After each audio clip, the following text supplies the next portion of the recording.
Good evening, Praise Chapel Fresno. All of those, they literally went live just as I was about to take a drink of water because my mouth is so dry. So give me a second.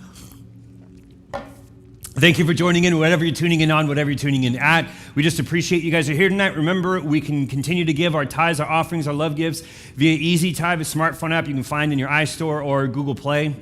And you can search Praise Chapel Fresno, will show you which one you can give. You can also go to easytithe.com, search Praise Chapel Fresno. You'll see exactly which one you can go to give. You can also go to praisechapelfresno.com, click give in the upper toolbar, and it's going to take you to a third-party website that you can continue to give and support on. Or you can mail in, drop off your tithes and offerings if you're only joining us on our online campus. Just wanted to just thank everybody for the beautiful gift that you guys gave. I appreciate that so much. Like, I opened it and I just felt bad because I was like, I'm so not worthy of this.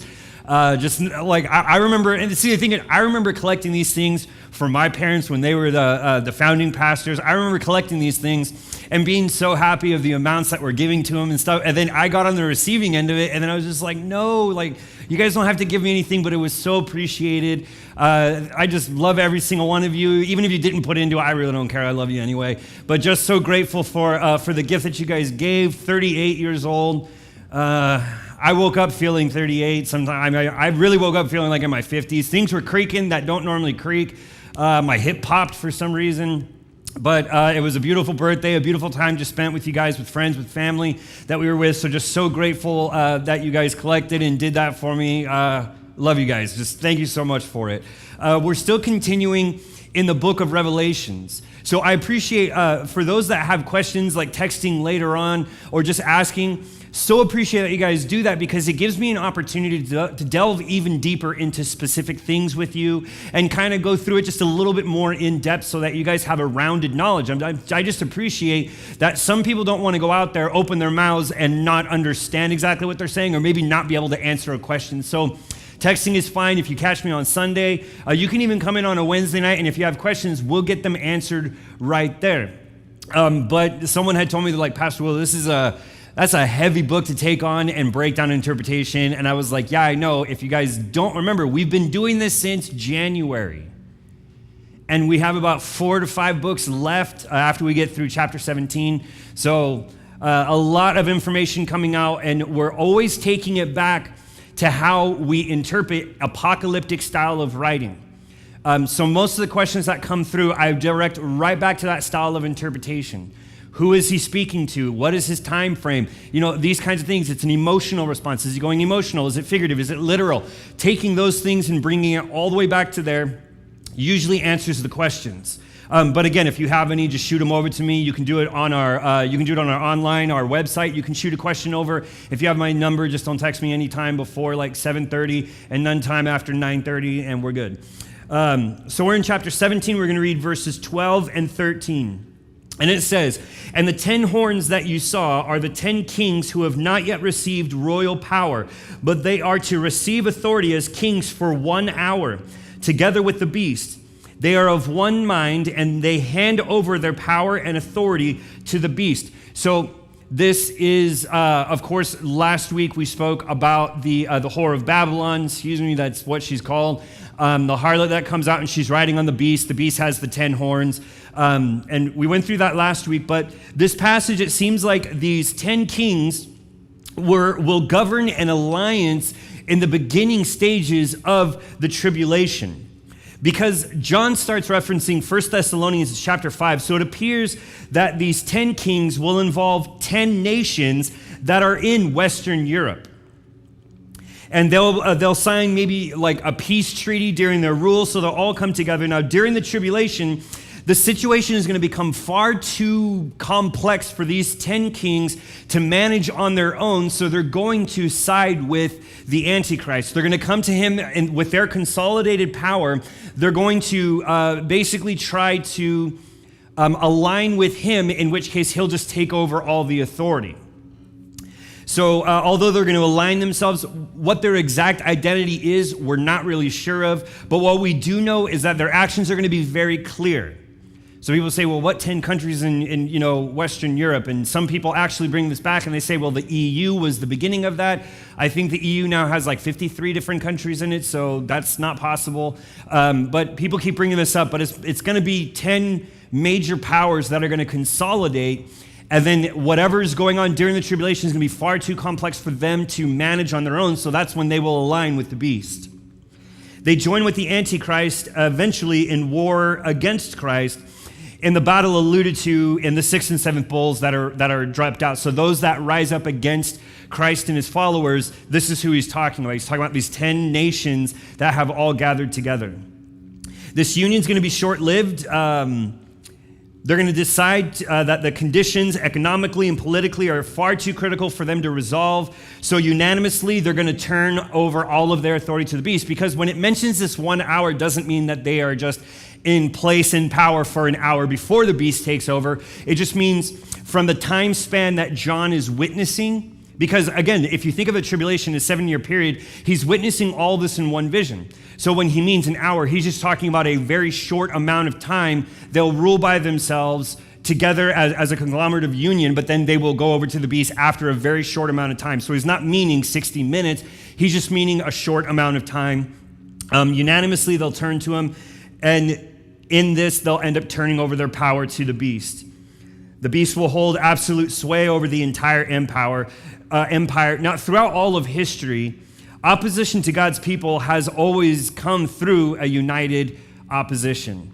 When you think about the Jews and the Romans united together to crucify Christ, most of the times when we see an opposition to the people of Christ, it comes through a unification of people's hatred towards us. Even in the very beginning, the Ammonites, the Amorites, and the Hittites, I think they come together to go after God's people. And then 17:14, they will make war on the Lamb, and the Lamb will conquer them, for he is the Lord of lords and the King of kings. And those who are with him are called and chosen and faithful. So now, why wage war against Jesus?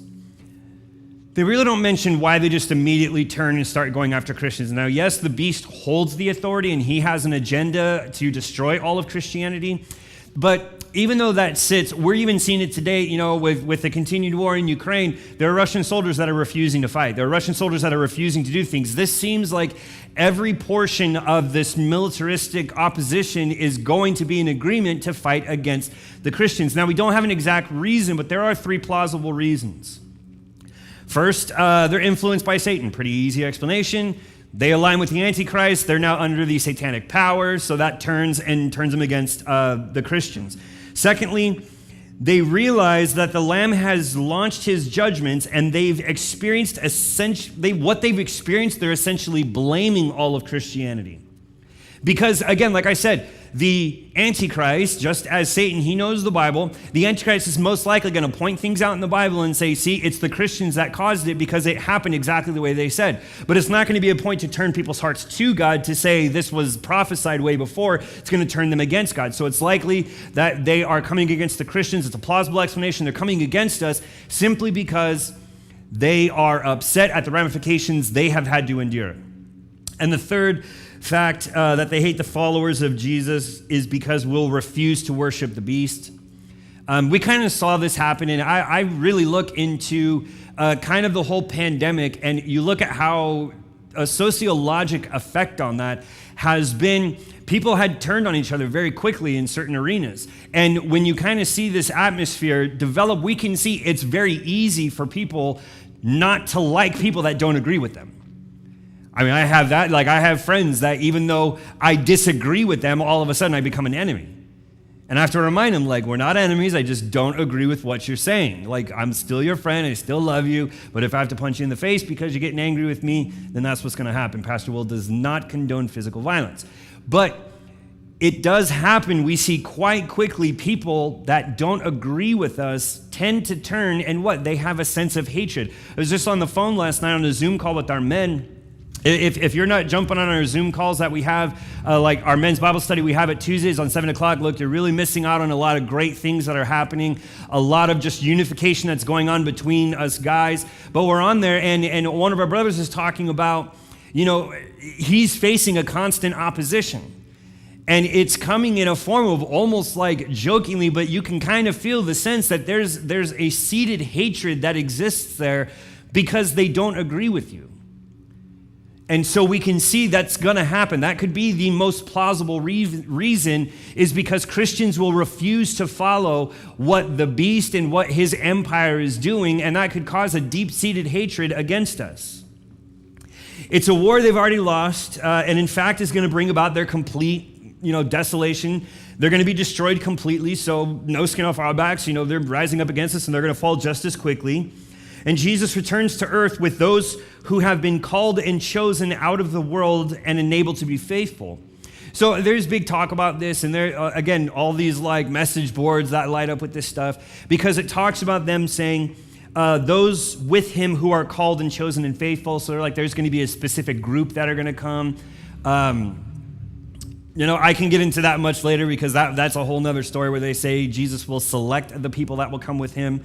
But just know, if people ask that, like, well, so who are the called? Who are the chosen? Who are this? Well, I am, because I'm called by God. I've been chosen by God, and I remain faithful to this day to what the Bible tells me. So I will be returning with Jesus Christ. And it just, people are really weird, and they like to believe that there are going to be different groups of people that will be valued higher than others for what they've done on earth. And that's basically what it comes down to. Oh, I've sacrificed so much on this earth, so when I get to heaven, I'm going to be better than all y'all. And that's just not how humility works. And that's just not how it works. We do know, and if someone were to say that, well, doesn't the Bible say? Yes, it does. It says the martyrs, those that are killed for their faith, those that are killed because they refuse to turn on their faith, their works will follow them. But it doesn't mean that they will receive higher accolade. It just says they'll be known that they were martyrs. Then we look at verse 15, and it says, and the angel said to me, the waters that you saw where the prostitute is seated, that's in the Bible, it says prostitute, are peoples and multitudes and nations and languages. So again, when it mentions this prostitute, it's not making mention of a single individual. They're mentioning Babylon, because Babylon just basically represents all of godlessness. When you go back and you realize what Babylon had done when it initiated, that's basically them turning against God. So they use Babylon, and they use this as just a point to say that this is all of godlessness that is incorporated. So we see here, when it talks about what you saw, that are unified multitudes of nations and languages, this is a blend of world faiths into a one world religion, or a humanistic version of spirituality, which I'm gonna be honest is kind of freaking me out, because people do that. Even without like following a specific faith or an organization, people be like, I'm gonna manifest this in my life. And when they start talking about what they're talking, I'm like, even my wife has said it sounds like witchcraft. Like, people are like, well, I'm taking all my energy and I'm going to manifest this to happen. And it's like, so we can kind of see that this is already here. It has been for a long time, you guys. This isn't that it's just popping up. I'm just realizing how widespread it is, because I'm hearing it from people that I come into contact with. But we see it's a one world religion, and it's going to be directly connected to the Antichrist and his government. So they will basically be the ones that will be establishing what this one world religion will believe and what it will do, because we've already talked about the Antichrist image will be erected. It'll move, whether that's via holograms, TVs, or whether they build robots that look like him. But what we do know is that this one world religion is going to be governed by the Antichrist. Whether it's by combining all religions, the denomination of a single false faith, or the invention of a new one, or simply just a widespread lack of spiritual truth. I read that one and I was like, I never thought of that. Is not so much that they would consolidate in faiths, but just in a sense that they would just remove all truth from a faith and just say, whatever you believe is your truth. And just because your truth isn't the true truth doesn't mean it's not true. Like all that kind of stuff. And that exists today. There are people that will consolidate. They don't go to a church, but they'll just say, like, your truth is not my truth, and I'm going to follow what I believe. It's a religion.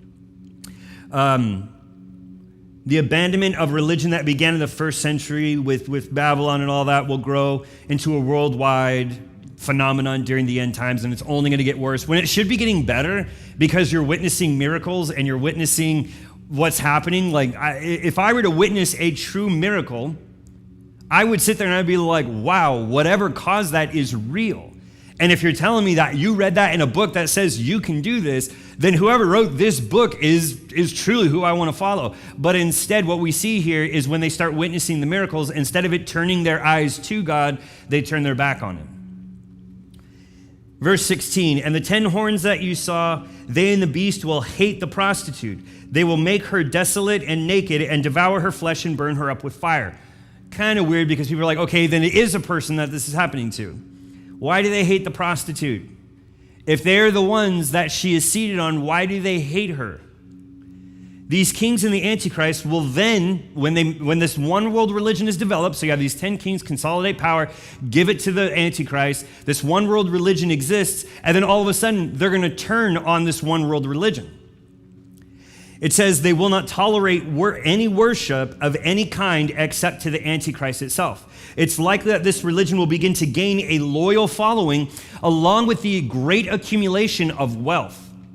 So just like we have today, we have pastors, we have preachers, and you can see like as their following grows, their lifestyle begins to change, all that kind of stuff. And it's very common that those that lead religions will begin to, as their following grows, so will their lifestyle. So it's likely that because they will remove spiritual truth and they will basically indoctrinate and say it's okay to worship an idol, it's likely that some of these leaders of this whatever this false religion might gain loyal followers to themselves and might gain accumulation of wealth beyond that. So it looks like these 10 kings and the Antichrist are going to immediately turn on this one world religion.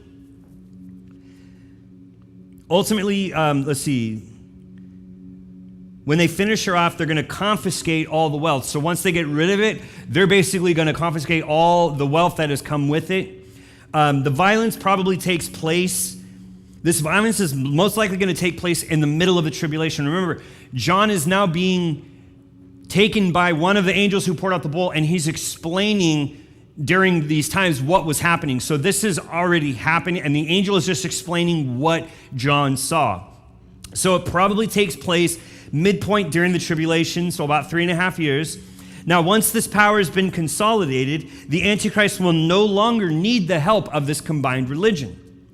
He'll then dismantle, destroy this one world religion.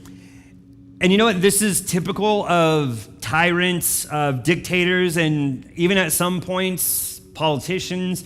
They'll use religion for their purposes to gain loyalty from a specific group of people. And then as soon as they gain their power, they really don't need it anymore, so they kind of let it go. I mean, how many times during debates will you hear someone from one side say how much they pray or that they're dependent on God? These kinds of, it'll come out from time to time during these debates because their coordinators will tell them, if you speak about religion, those that follow the faith will follow you. They'll vote for you. So it's typical that these kinds of things happen, that once they've gained all that they can from, utilizing or manipulating a specific religion, they will just abandon it completely and not even worry about it. So here it's a typical thing to see that a world leader would do something like that to gain loyalty from a religious group of people and then basically just take it apart himself and say, you're not going to worship anything but me because I'm all powerful. I survived a head wound or a mortal wound that should have killed me, or I came back to life. Whatever it may be, that's how it's going to happen. That's why we believe it happens in the middle of the tribulation. Then 17, for God has put you into their hearts to carry out his purpose, and being of one mind and handing over their royal power to the beast until the words of God are fulfilled. So all of this is God's plan. Whatever they think they're doing against God is actually ordained by God. It's been set by God, and he's given them the authority to hand over to the beast. So God directed the judgment against religious Babylon, or this lack of faith. God will sometimes use a group of wicked people. Here he uses the 10 kings to be an instrument of his judgment against another group of wicked people. God will ordain the political support of these 10 kings for the Antichrist. God will give the world just what it wants. It wants godlessness. It doesn't want to have to answer for what it's doing. He's going to give it to them. They want godlessness, and they want godless rulers. God puts it into their hearts to fulfill this purpose. We may not understand why God delays his judgment sometimes, but we can be certain that he's not going to delay forever. Now, further, God works in mysterious ways, and he's going to fulfill his purpose. And in Exodus, God uses Pharaoh to display his power and glory at the Red Sea. One of the greatest miracles that happens in the Bible, he used Pharaoh to make that happen. And he'll use the 10 kings and the beast to display his power and his glory when he judges both them and this one world order, we'll say.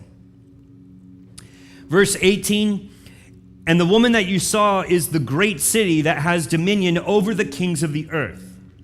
Now, what John is seeing is a series of symbols that are being explained to him.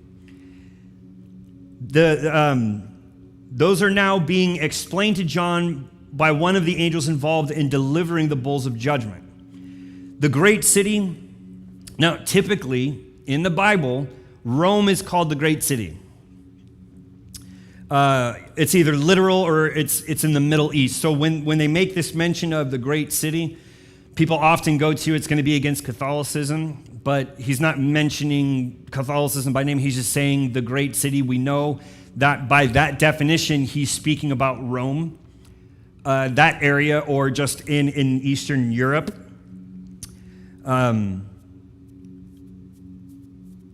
Just as modern cities are used as symbols of certain nations or religions, that might refer to the worldwide center of the ecumenical power of the Antichrist.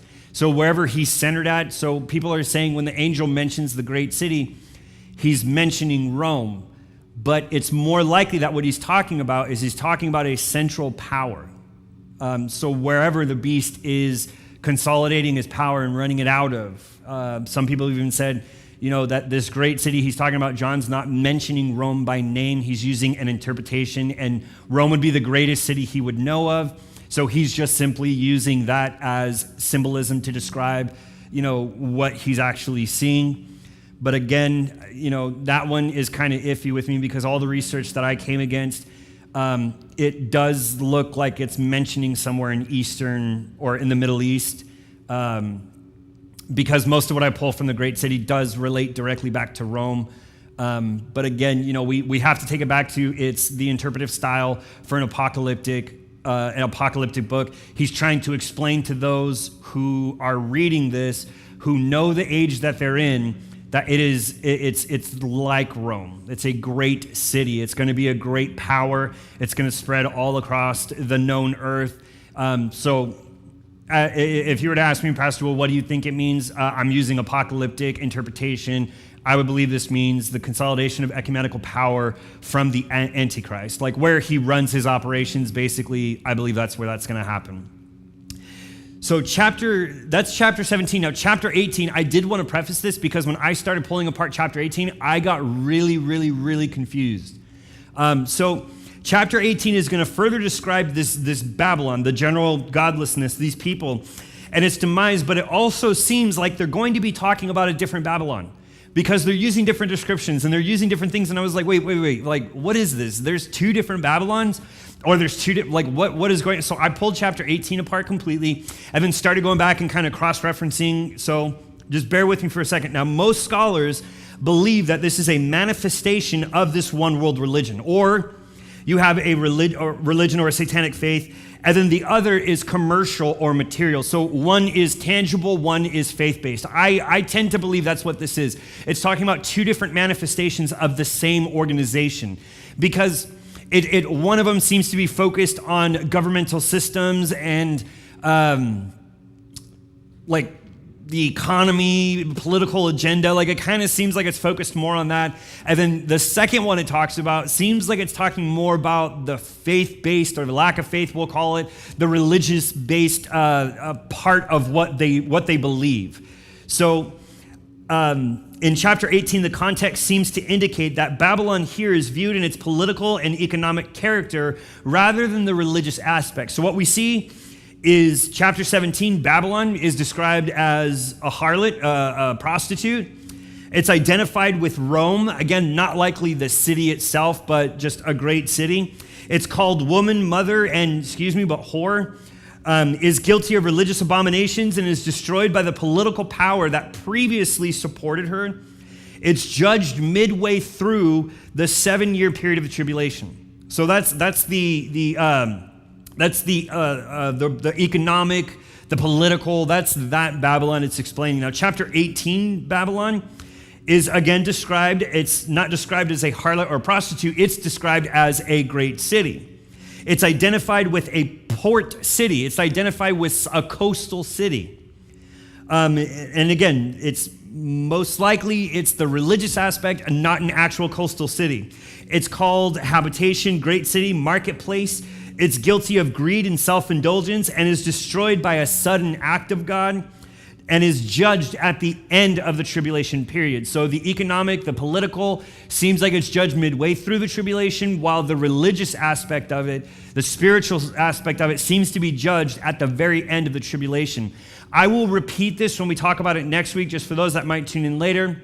But if you're going to jump ahead and kind of get into chapter 18, it really confused me because it does seem like they are describing a completely different Babylon.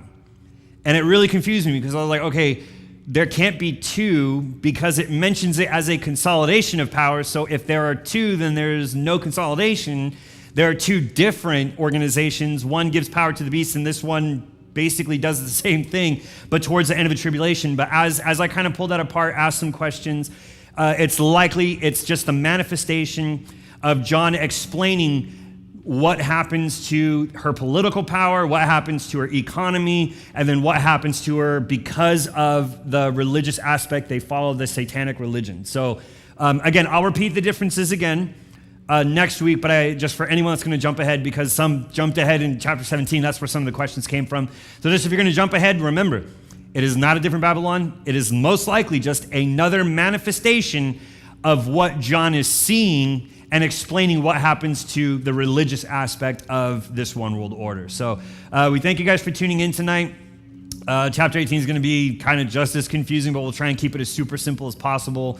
But again, if you have any questions, you can message us on our chat board for our website. And again, just if you're here on a Sunday or if you even come on a Wednesday, whatever questions you may have, we'll get them answered in a timely manner. And if I don't have the answer, I'll tell you I don't have the answer, but let me research and I'll come back to you next week or earlier than that and let you know exactly what I found. But you can continue to support this ministry, this church, this move of God. You can do that via your tithes, your offerings, your love gifts. You can do that on EasyTithe. That app can be found in the iStore or in Google Play. You can also go to easytithe.com, search Praise Chapel Fresno. It'll take you to the one that you can give on. You can also go to praisechapelfresno.com, click Give on the upper toolbar. It'll take you to a third-party website we're contracted with, safe and secure. Or if you're joining us on our in-person services, we have envelopes behind all of our chairs. Our tithes and offering box is located just outside the sanctuary. Or if you're joining us on our online campus only, you can mail in, drop off your tithes or offerings. If you don't know what our address is, just Google Praise Chapel Fresno, California. You'll see our address. Just mail it in. As soon as it gets delivered to us, we'll get it deposited in a timely manner. But we love you guys. Thank you again so much for all those of you that gathered together and got me gave me that wonderful gift. I just really, really appreciate it beyond words. I'm so humbled by it. We love you guys, but we'll see you Sunday, whether in person or live casted, 10 o'clock.